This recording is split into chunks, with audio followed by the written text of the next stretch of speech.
In 2022, a French archaeologist named François Dessay published a paper that made headlines around the world. He had done something that generations of scholars had attempted and failed. He had deciphered an ancient writing system. It had been silent for over 3,000 years. The script was called Linear Elamite. It had been discovered by French excavators at the ancient city of Susa in southwestern Iran in 1903. For 119 years, it sat in museums and storage rooms, inscribed on clay tablets and silver vessels, completely unreadable. Scholars knew it was a writing system. They knew it recorded a language connected to one of the oldest civilizations. But they could not read a single word. Until now, the forgotten history of ancient Elam remained a mystery.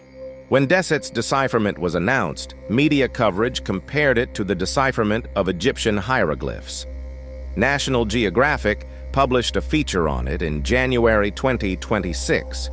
The scholarly community described it as one of the most significant philological breakthroughs of the 21st century, and for the first time in 3,000 years, a civilization that had been known almost entirely through the records of its enemies and neighbors could begin to speak for itself.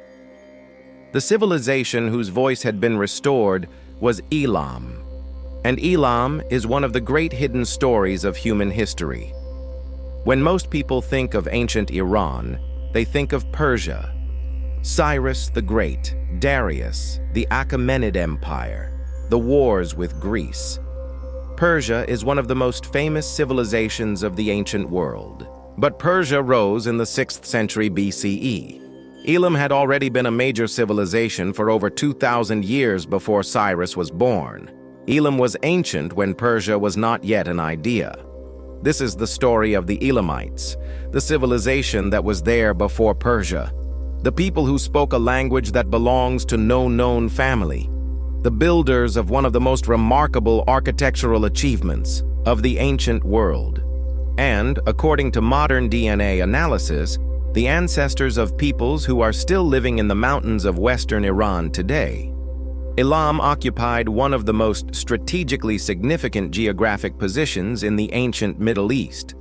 Its core territory encompassed the lowland plains of what is now Khuzestan province in southwestern Iran, a fertile alluvial plain, watered by the rivers Karun and Karkay, lying directly east of the Tigris-Euphrates Valley of Mesopotamia.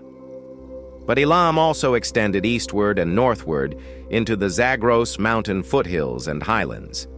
This dual geography was the source of Elamite power.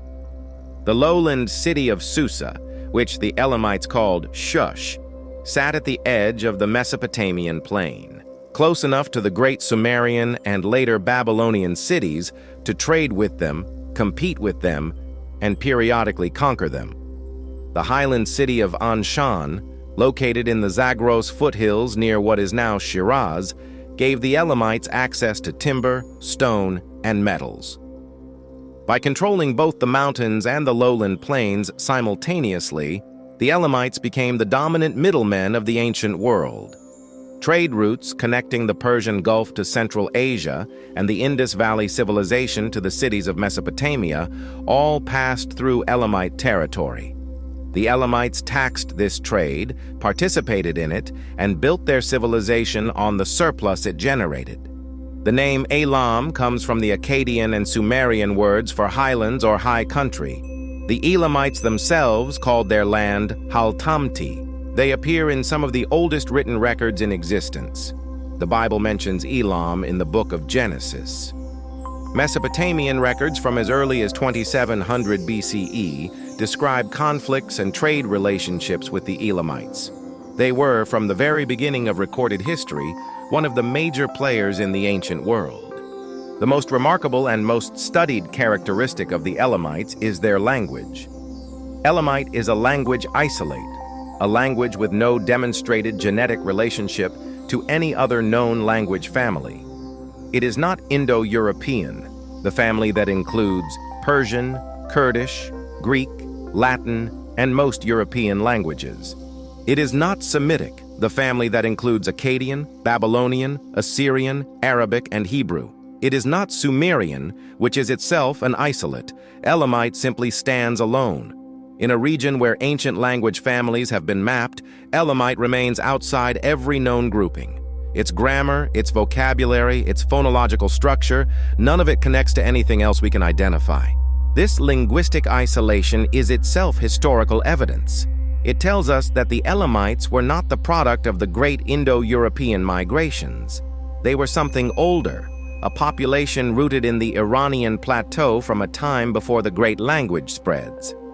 The earliest Elamite writing, called Proto-Elamite, appeared around 3100 BCE, making it one of the very earliest writing systems in human history. Proto-Elamite remains undeciphered to this day, a total mystery that François Dessay intends to tackle next. Linear Elamite, the later script that Dessay cracked in 2022, was used between approximately 2300 and 1880 BCE. The decipherment confirmed the phonological structure. What those texts say, the internal voice of Elamite civilization, is finally becoming accessible. Elamite civilization was one of the most durable entities, persisting for over 2,500 years. The Old Elamite period was the era of Elam's first great confrontations. They sacked Ur, one of the greatest cities, around 2004 BCE. The Middle Elamite period was the height of Elamite power. It was then that King Untash-Napirisha built his most visible legacy. The Neo-Elamite period ended with devastating conflict. Ashurbanipal's campaign culminated in the sack of Susa in 646 BCE. Ashurbanipal boasted that he had made the land a wilderness. He had not, as it turned out, destroyed the Elamites entirely. In the desert of Khuzestan stands a structure that is one of the best preserved ancient monuments in the world, Chogha Zanbil. It was built as a sacred city dedicated to Inshushinak. At its center stands a massive ziggurat that originally rose to 5 levels. The ziggurat is constructed from approximately 1 million mud bricks, each stamped with an inscription in Elamite cuneiform. The Elamites were not building for human eyes, but for divine ones. Each brick was a dedication intended to be buried inside. Elamite builders constructed each level from the ground up, not stacked. This created a more stable internal structure with chambers and tunnels. The UNESCO World Heritage Site designation in 1979 recognized it as an outstanding example of Elamite architecture. It receives a tiny fraction of visitors who travel to the Egyptian pyramids. It is one of the great underappreciated monuments of human civilization. The religion of the Elamites was as distinctive as their language, a theological world that was clearly influenced by contact with Mesopotamian religion. But it maintained characteristics that were uniquely Elamite. The chief deity of Elam was Inshushinak, whose name means Lord of Susa. He was a god of the underworld and of justice who served as the divine protector of the Elamite state. Inshushinak was not borrowed from Mesopotamia. He was an authentically Elamite deity whose worship is documented from the earliest periods of Elamite history. The Elamites also worshipped a goddess called Kiri-Risha, the great goddess, whose importance appears to have been particularly strong in the highland regions.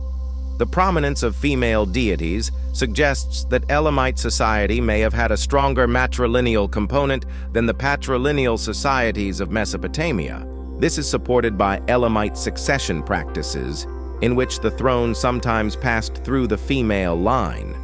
The Elamite pantheon included dozens of deities, many adapted from Mesopotamian sources, as the two civilizations interacted over millennia. But the Elamites maintained their own distinct religious calendar, ritual practices, and sacred sites that were not simply copies of Mesopotamian originals. Chogha Zanbil is the most dramatic evidence of this, a sacred space built according to Elamite theological principles and dedicated to Elamite deities. The Elamites also practiced divine kingship, where the king served as the earthly representative of the gods, responsible for cosmic order. Royal inscriptions describe kings as beloved of Inshushinak and servants of Kiri-Risha, linking political authority directly to divine favor. One of the most remarkable aspects of Elamite history is its role in the emergence of the Persian Empire. The Persians established themselves in the region of Fars, in the highland zones that had been part of the Elamite cultural sphere. The early Persian kings ruled from Anshan, adopting Elamite administrative practices, court traditions, and most significantly, the Elamite language. When Cyrus the Great founded the Achaemenid Empire in 550 BCE, his court produced official documents in 3 languages: Old Persian, Akkadian, and Elamite. The famous Persepolis tablets are written primarily in Elamite. The administrative language of the largest empire the world had seen was Elamite. This fact rarely appears in popular accounts. The Persians are celebrated as the builders of Persepolis, but the infrastructure was built on Elamite foundations. The Elamites did not disappear when Assyria destroyed Susa. They continued in the land where they had lived for 3,000 years. Their genetic legacy, as modern DNA analysis reveals, persisted in the populations of southwestern and western Iran in ways still measurable today. Studies of ancient DNA from southwestern Iran carry profiles consistent with the ancient Zagros Neolithic farmer ancestry. Modern populations of southwestern Iran, the Lurs and the Bakhtiari, carry genetic profiles showing significant continuity with the Elamite heartland. The Luri populations carry the highest levels of ancient Zagros Neolithic ancestry. That deep ancestry is, in part, Elamite ancestry. The Elamites are not simply a dead civilization. Their genetic legacy is living in the populations of western Iran today. History did not erase the Elamites, it absorbed them. The Assyrian campaign against Elam that culminated in the sack of Susa in 646 BCE was a thoroughly documented military operation of the ancient world. Ashurbanipal's annals describe the campaign in detail that is both militarily precise and deliberately horrifying. The burning of Elamite temples and smashing of tombs. The Assyrians salted the fields to prevent future agriculture and deported the Elamite populations to various corners of their vast empire. Ashurbanipal boasted that he had made Elam's plain into a wasteland, silencing even the buzzing of bees or the bleating of flocks. It was imperial propaganda, and like most propaganda, it exaggerated. The Elamites were not exterminated, nor were they ever permanently conquered. The Assyrian Empire itself collapsed within decades, destroyed by an alliance of Babylonians and Medes that the Elamites had helped to create. But the political structure of Elam, the state and royal dynasty, was destroyed in 646 BCE and never reconstituted as it once was. When Cyrus the Great rose to power a century later, he found former Elamite territory settled by Persian speakers and Neo-Babylonian governors. The transition from Elamite to Persian was a gradual cultural transformation as the Persians adopted Elamite administrative practices and foundations. The story of the Elamites poses a challenge to how we think about history, which usually focuses on familiar civilizations like Rome or Greece. Elam does not fit this framework easily. Its language died out, and its traditions were absorbed rather than transmitted intact to the West. For over a century, Elam was known only through the eyes of its enemies, the Sumerians and Assyrians, who wrote primarily of conflict. The decipherment of Linear Elamite in 2022 changes this. For the first time, we can hear the Elamites speak about themselves in their own words. DNA evidence tells us something equally important. The Elamites never left. Farmers and herders of southwestern Iran today carry their genetic legacy. The Luri people are in part the biological descendants of those who built ziggurats and dedicated bricks to Inshushinak 5,000 years ago. History did not erase them, it absorbed them. Now, we are beginning to read what they left behind in the very soil of Iran. This has been episode 4 of our Peoples of Iran series. In our final episode, we turn to the story of the Azeris. The Azeris connect the Iranian plateau to the Turkic world of Central Asia. Subscribe to Hidden Origins so you don't miss it. Drop a comment. Had you heard of the Elamites before? Did you know their language was used for centuries by the Persian Empire?